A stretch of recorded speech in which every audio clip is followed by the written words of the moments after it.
Welcome viewers to TV Box Stop, the channel for the best reviews in TV boxes and accessories. Today's video is another release from the developers of Ugoos, and this is the Ugoos X2 Cube, and it's built on the Amlogic S905X2 CPU, running on Android 9 Pie operating system. Up next, I have a full review with benchmark scores and live demonstrations. So stay tuned, you have that and more after this.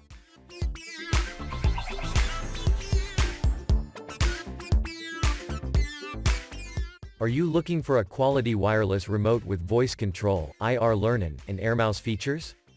Then look no further. This is the eMMc 12 2.4 GHz voice control wireless AirMouse. Now reduced to only $7, take advantage of this great offer, and keep watching the video to see it in live action. For more information, see the link in the description area. And now back to the review. Welcome back. So in today's video, I will feature the eMMc 12 wireless AirMouse from one of my new agents who wanted to share this new AirMouse during today's video with my subscribers. I will use it on the box during the video, and comment on its performance to the end of the video.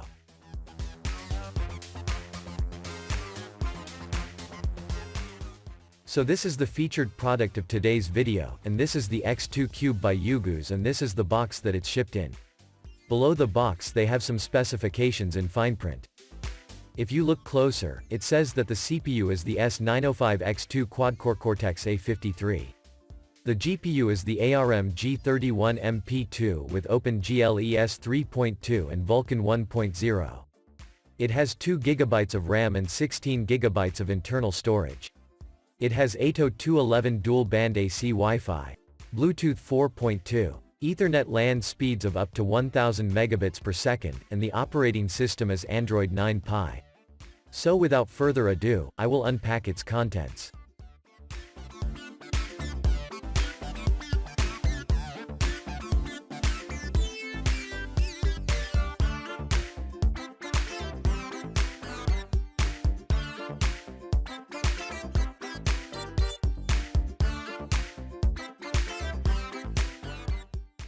So in today's unboxing you have a little more than the usual.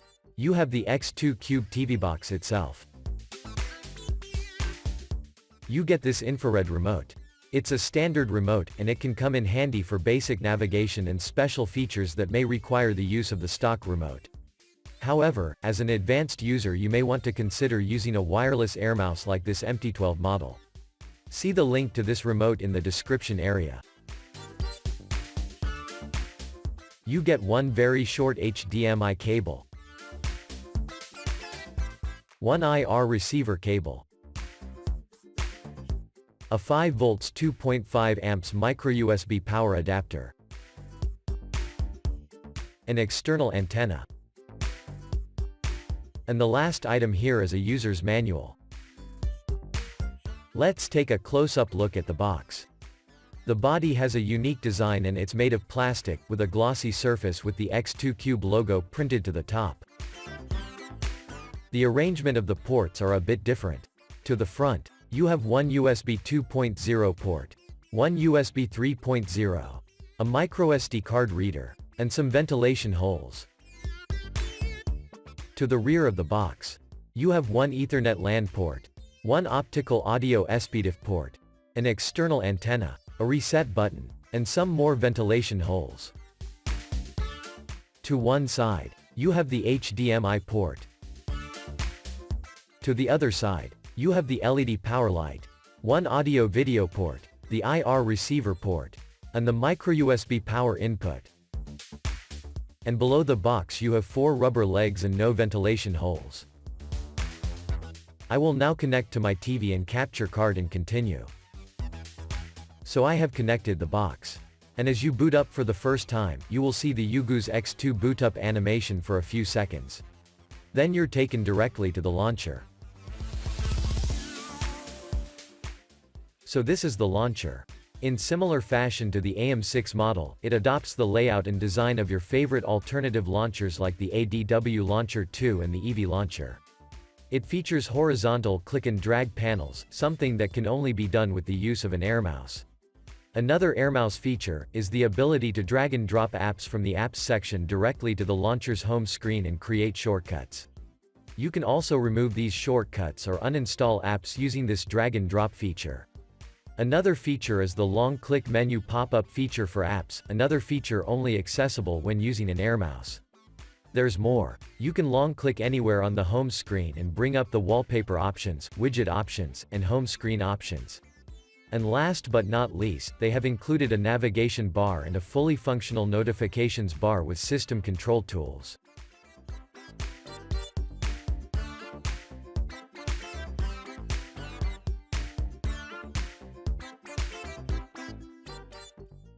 This launcher is the same version used in the AM6 model, and it also comes with all its amazing features.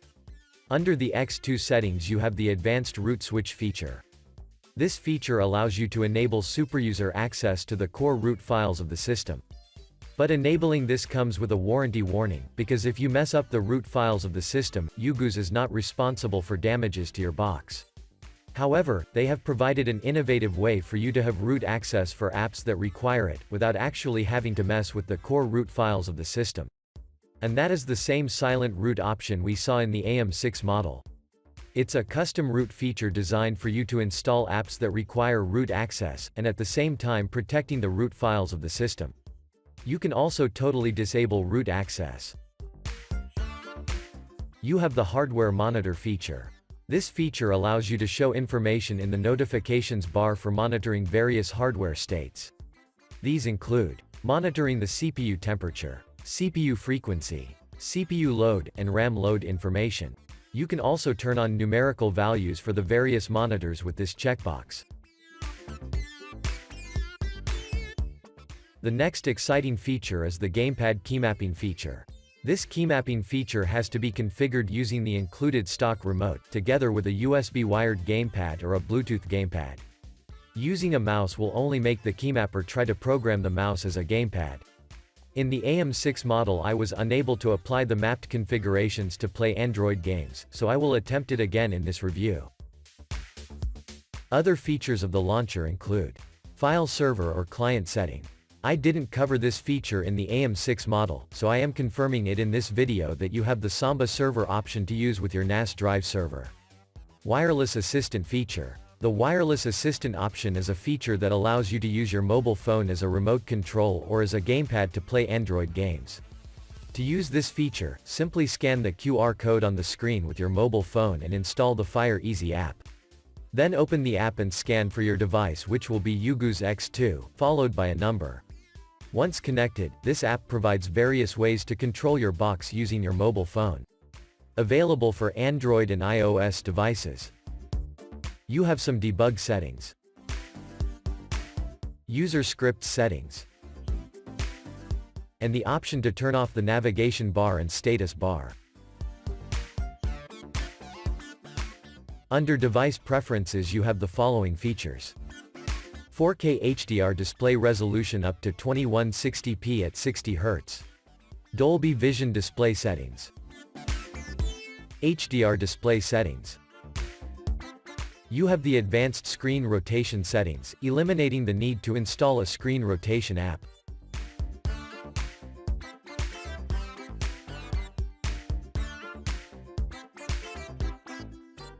Advanced CEC settings, featuring new options to synchronize with the TV's volume control, and the option to automatically change the TV's language to match that of the boxes.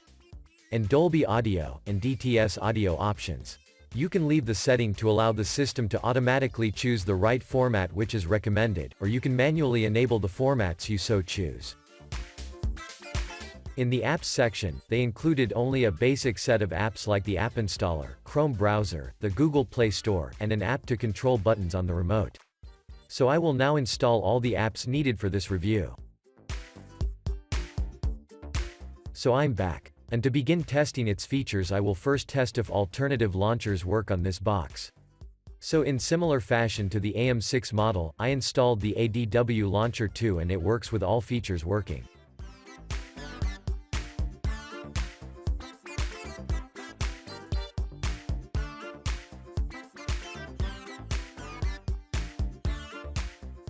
I already showed that you have screen rotation from the X2 settings, so I will now show its root access information. The X2 comes without root by default, so I will enable the silent root option and restart the box to activate it.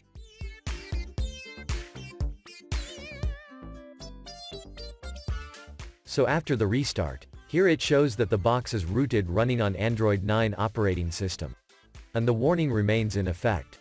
Don't try to install or update the SuperUser app, as it will put your box into a permanent boot loop that can't be fixed by a simple hard reset.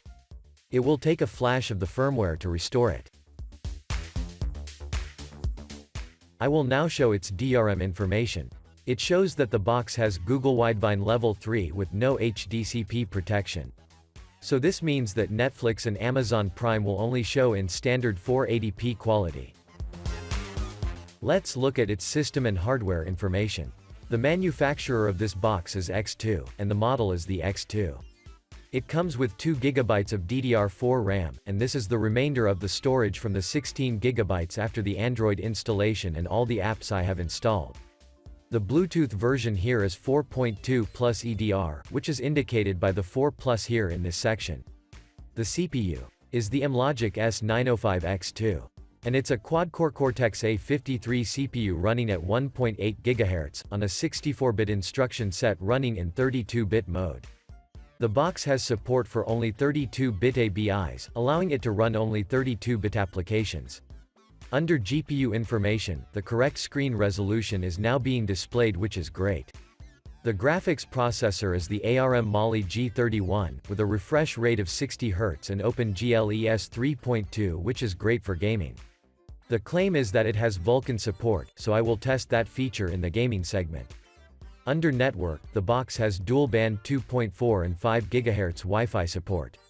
Under Android information, the operating system is Android 9 Pie, and it also shows that the box is rooted.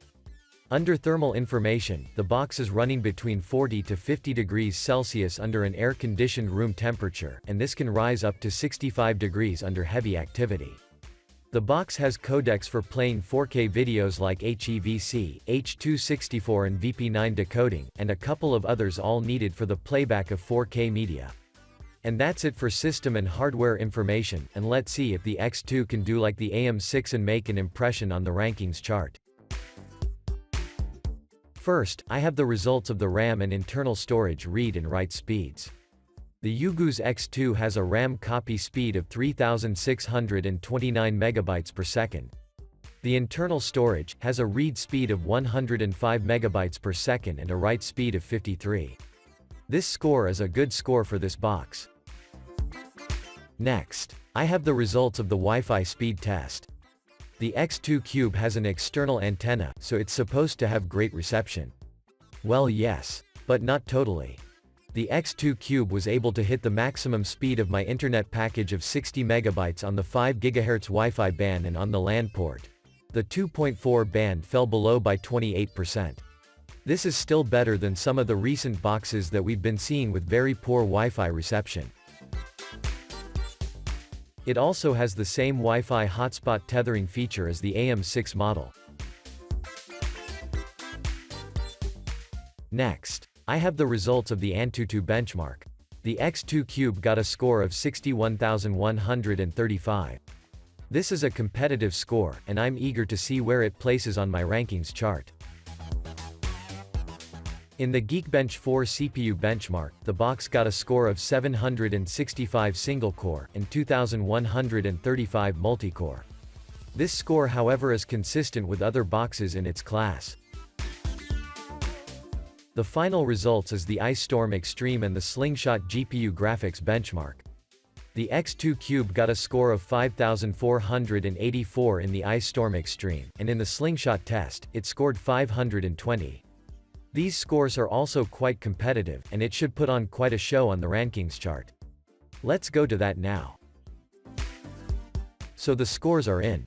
And for the small and compact Ugoos X2 Cube TV box, it placed at position number 8 in reference to Antutu scores, taking the spot of the Vankyo X95 Max, pushing it down to position number 9, and taking a seat in the top 10 TV boxes for 2019 for now. You can go to my website and view it in full spreadsheet format, where you can interact with it and compare scores. See the link in the description area. I will now put it through some tests to demonstrate its entertainment features, but before I get to that, let's take a look at the performance of the MT12 Air Mouse and voice remote control. So here I have the MT12 remote connected to the X2 Cube, and as I move it around, you can see the Air Mouse cursor movement on the screen. Pretty basic stuff. You can press and hold on the OK button, and you have drag and drop features. The direction keys work fine also. The included voice control feature works really well. This box does not have Google Assistant like in Android TV OS, but the voice search works perfectly. Dog training. Here it is. Aaron's School of Dog Training. The only thing I don't like about the remote is that the buttons are too flat, making it a bit difficult to navigate the buttons without watching it. To start the live segment, I will start with Netflix. Netflix does not come pre-installed, nor can you install it off of the Google Play Store. It has to be sideloaded via APK download, or using an APK store, and install it from app stores like the Aptoide or APK Pure. Version 2.261 works fine on this box. However, due to limited DRM support, Netflix only shows in standard 480p quality, which is still very watchable in good clean quality.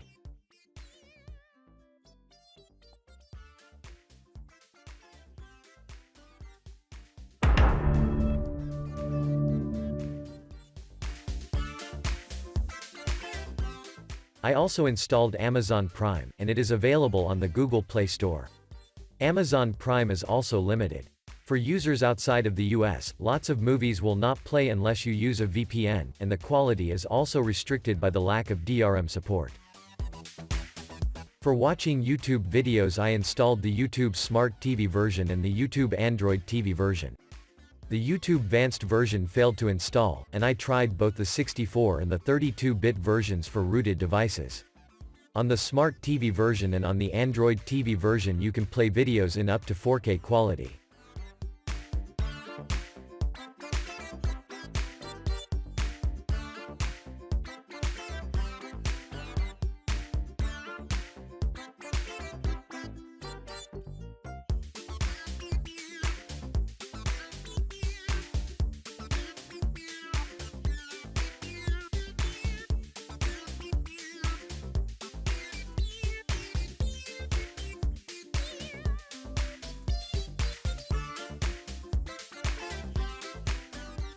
I will now play some 4K video samples from my USB 3.0 flash drive.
executioners, judges.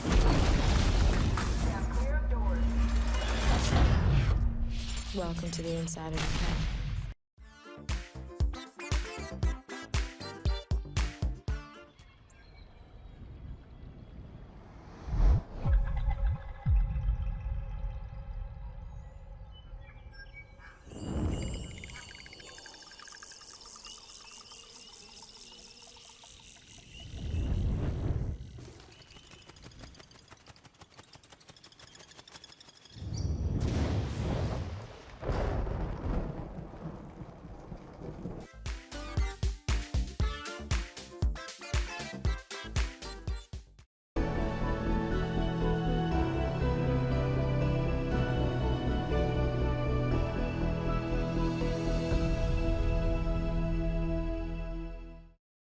The samples played okay, and you have HDR display output quality.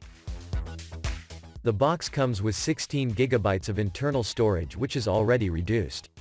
So it's only fitting that I connect my 2 TB external hard drive via USB, and format it in the storage settings area to shared internal storage before I begin the gaming segment. The X2 Cube detected the 2 TB drive and it was able to convert the entire drive to shared internal storage. So I'm ready with adequate storage to install and play some Android games to test the Cube's graphics rendering and Gamepad keymapping capabilities. Marvelous match, Alan.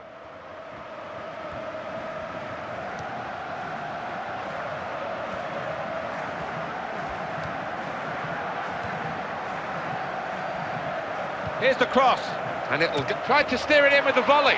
Wonderful goal.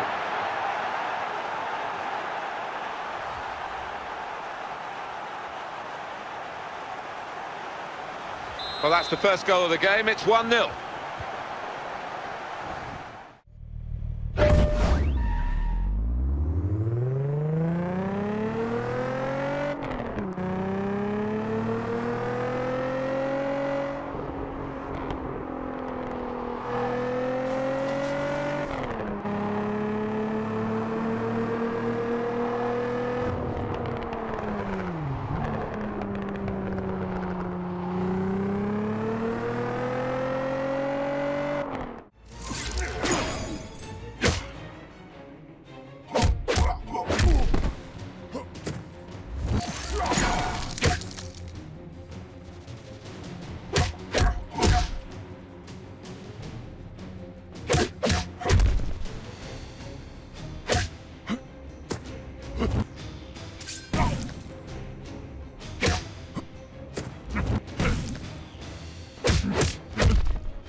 The games played okay with some random frame skipping in the more graphic-intensive games. The temperature remained fairly stable, but keep monitoring it in case of sudden increases. I was still unable to fully configure my gamepad to the box's built-in Gamepad Keymapping feature. However, the Octopus Keymapper app worked perfectly. In summary, After carefully analyzing its design and peripheral ports, I came to the conclusion that it's really intended to be a crossover between a dongle and a TV box. With the included infrared cable, there is no built-in infrared sensor, and the positioning of the ports is also evidence of that. Nonetheless, this is a great little device. It has the latest Amlogic hardware running on Android 9 operating system. It has the best feature-rich interface for 2019 from the developers of Ugoos, the exact features we saw in the AM6 model. It comes with the root switch silent root feature. Advanced launcher with pop-up menu and drag-and-drop features. Not shown in the video, is a total of 4 firmware updates during my review. It has a navigation bar and status bar. Mobile remote control feature. Good 4K video playback featuring Dolby Vision, Dolby Audio, and DTS surround output. Kodi and other alternative forms of streaming work great. It has HDR output display quality. Alternative launchers work perfectly. It has advanced screen rotation features built into the launcher. It has great benchmark scores. You can hotspot the box and share internet with mobile devices. It can read and convert a 2 TB external hard drive via USB to shared internal storage. And 3D gaming is good with Gamepad Keymapping apps working well. On the downside, the box only has digital rights for Netflix to play in standard 480p quality. The included HDMI cable is too short. The 2.4 Wi-Fi band fell below by 28% of the maximum speed of my internet package. They could have used 4 GB of RAM and 32 GB of storage. During the gaming segment I got a couple of random skipped frames, and I believe this is due to the borderline heat management of the box. Though the heat levels remained stable through most of the video, there were times when it climbed above 60, and this is due to insufficient vents on the cube. Given its crossover design, they should have included vents to the top of the box, seeing that there are none below. And this brings down the curtains on today's review. Special thanks go out to the supplier of the empty 12 Air mouse featured in today's video, and links to that can be found in the description area. Likewise, if you are interested in the Ugoos X2 Cube, links were placed in the description area below this video where you can get it at a reduced price. Using my links go a long way in supporting my channel, and it allows me to acquire the latest TV boxes for review. So thanks for watching. It's always a pleasure having you for TV box reviews, and if you enjoyed today's video, click the like button and share it if you can. If you like what I do on this channel, click the red subscribe button. Oh, and don't forget to click the little notifications bell to be notified via email when I release another TV box video or do a giveaway, because I have some great videos in store for you. Keep streaming, and see you in the next one.